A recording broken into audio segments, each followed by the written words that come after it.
Tahun 77, NASA duk tak duk fly 2 spacecraft untuk hantar gambar dekat alien. Tapi depa bukan print Polaroid ke atau tempel file JPEG dalam pendrive. Depa buh dalam piring hitam punya style, tapi salut dengan mas. Kira format gambar ni dia kod dalam bentuk gelombang bunyi. Macam nak test alien punya tag pula, power ke tak.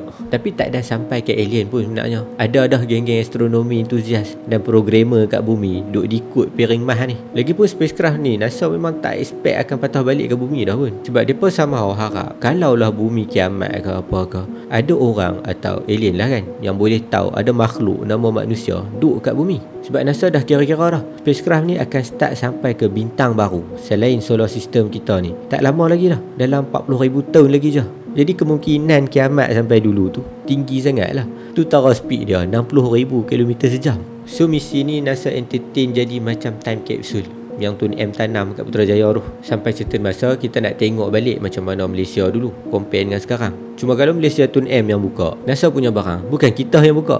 Mereka nak alien yang buka. Kot sampai ke Asgard ke, bolehlah Loki tahu kita sebenarnya tak ada pun hak. Dalam tu ada total 116 gambar untuk explain sebenarnya manusia hidup dekat bumi ni macam mana lah.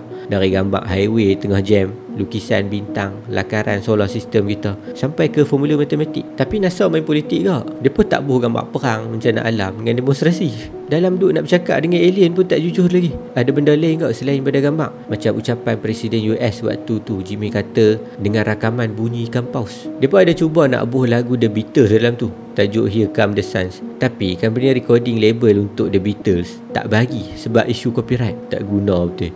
Hang bagi je lah. Alien bukannya nak upload kat 4Share ke apa ke. Punya minda kapitalis sampai dengan alien pun nak berkira. Tapi barang pun dah fly 50 tahun dah. Setakatlah 2 spacecraft ni lah objek yang travel paling jauh dari bumi. Latest distance tahun 2013, spacecraft ni dah 18 bilion kilometer dah dari matahari. Nak masuk interstellar space dah. Pintu kepada alam di sebalik mata yang sebenar. Akses kepada lebih banyak kemungkinan pelbagai makhluk alien lain yang boleh kita bersilaturahmi. Tapi macam biasalah, akan ada orang yang fikiran dia jauh, sejauh bintang Gliese 445. Dia pun takut kalau dapat kat alien jahat macam mana. Freezer ke contohnya, takkan kita nak kena hantar satu pergi spacecraft pi planet Namek naturalisasikan Goku. Sebab Golden Record tu ada peta solar system kita dengan direction nak mai bumi juga. Jadi satu masalah pula lah nak kena fikir untuk cipta satu lagi objek yang boleh bergerak lagi laju dari 2 spacecraft tadi untuk pintas. Perjalanan spacecraft ni kita boleh follow live dekat website NASA sebenarnya. Info lagi dalam pasal mission ni pun ada kat sana.